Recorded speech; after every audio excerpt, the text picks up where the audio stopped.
जैसे कि आपको पता है कि आपका पिछला बार क्लास में टेस्ट हुआ था, है ना। तो चलिए उसका आंसर यहाँ पर आपको उपलब्ध करा देते हैं। पहला क्वेश्चन कहता है प्रकाश के प्रवर्तन के कितने नियम हैं, है ना। तो प्रकाश के प्रवर्तन के 2 नियम हैं। Option number A. समतल दर्पण के फोकस होती है, तो समतल दर्पण की फोकस दूरी होती है अनंत, तथा दूसरा क्या ए। तीसरा क्वेश्चन है हमारा मानव नेत्र में लेंस है, तो मानव नेत्र में लेंस है उत्तल लेंस। Option number A. नवीकरणीय ऊर्जा है, तो नवीकरणीय ऊर्जा कौन सी है ना। वैसे जो खत्म हो जाए पुनः प्राप्त किया जा सके कम से कम से नवीकरणीय ऊर्जा कहते हैं। तो इसका सही आंसर हो जाएगा हमारा डी। ठीक है, चलिए आगे क्वेश्चन पे बढ़ते हैं। अगला क्वेश्चन हमारा 55वां क्वेश्चन है कि फ्यूज लगाए जाते हैं, तो फ्यूज लगाए जाते हैं हमेशा गर्म तार में।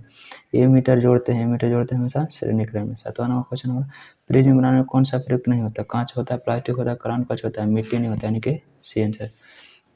अगला क्वेश्चन किनका अपवर्तनांक सबसे अधिक होता है, तो सबसे अधिक होता है हीरा का। कितना होता है वो बताइए आप यहाँ पर कमेंट में, ठीक है।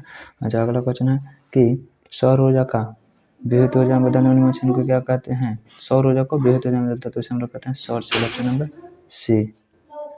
अगला क्वेश्चन है हमारा अपवर्तन के उदाहरण है, तो अपवर्तन में तारा टिमटिमाना, सूरज का लाल दिखना, इंद्रधनुष के सिक्का का ऊपर उठना, सिक्का का ऊपर उठना। अपवर्तन क्या बोला, प्रकाश का अपवर्तन, वायुमंडलीय अपवर्तन नहीं, यहाँ पर प्रकाश का अपवर्तन है, इसके लिए सही आंसर डी है। अगला क्वेश्चन है कि यदि आपतन कोण 60 डिग्री होता है परावर्तन कोण, तो प्रकाश का परावर्तन के अनुसार आपतन कोण परावर्तन कोण हमेशा बराबर होता था। 60 डिग्री है तो इसका सही आंसर 60 डिग्री होगा। अगला क्वेश्चन हमारा दूरदर्शी दोष का उपचार लेंस है ना। तो दूरदर्शी के दूर करने के लिए कौन सा लेंस का उपचार करते हैं, तो उत्तल का, है ना।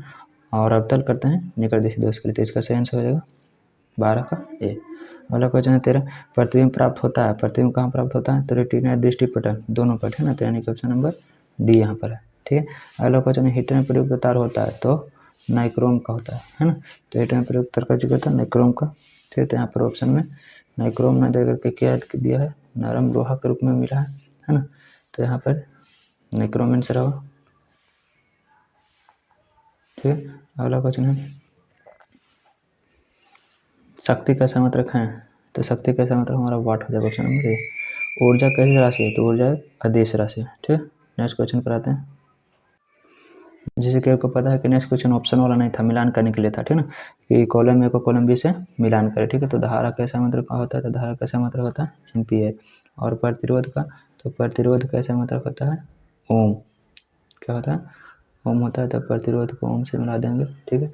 और उसके बाद ताप, ताप कैसा मतलब क्या होता है, तो केल्विन होता है, यानी कि इसको मिला देंगे इसको से। और उसके बाद क्या है, तो उसके बाद हमारा चालकता, ठीक है ना। तो चालकता कैसे मतलब होता है महो। इसके बाद फिर बच गया हमारा एक और, जिसका क्या करा तरंग कैसा मतलब होता है एंगस्ट्रम, ठीक है। तो इस प्रकार से इसको आंसर आता था। पहला के तीसरा, ए का तीसरा, और बी का दूसरा, और सी का चौथा, और डी का हमारा हो जाएगा पहला, ठीक है। और ई का पाँचवा। अगला क्वेश्चन हमारा अवतल दर्पण में वस्तु फोकस पर हो तो वो उसका प्रतिबिंब कहाँ होगा, है ना। तो फोकस पर हो तो उसका प्रतिबिंब अनंत बनता था, तो ऑप्शन नंबर ए। अगला क्वेश्चन है सर्वोत्तम चालक तो चांदी है, तो दूसरा स्थान वाला चालक कौन है ना। तो सबसे नंबर 1 पर आता है चांदी, बात सही है ना। तो दूसरा नंबर कौन आता है, तो दूसरा नंबर तांबा आता है। अगला क्वेश्चन है कि आवर्तसानी का आविष्कारक कौन है ना। हालांकि ये क्वेश्चन केमिस्ट्री के इसलिए स्टार मार्क यहाँ पर दिया गया, फिजिक्स का नहीं है, ठीक है। तो आवर्तसानी का आविष्कारक सबसे पहले आवर्तक के रूप में सारणी मेंडलीव जी बनाए थे, इसलिए इसमें सही आंसर हो जाएगा बी, ठीक है। इसके बाद आता है हमारा सब्जेक्ट क्वेश्चन, ठीक है ना। तो सब्जेक्टिव क्वेश्चन का भी आंसर यहाँ पर हम लिख करके नहीं देंगे, लेकिन टेलीग्राम पर आपको लिखा हुआ आंसर मिल जाएगा, ठीक है। तो वहाँ जा करके देखिए, ठीक है। मिलते हैं फिर अगली वीडियो में।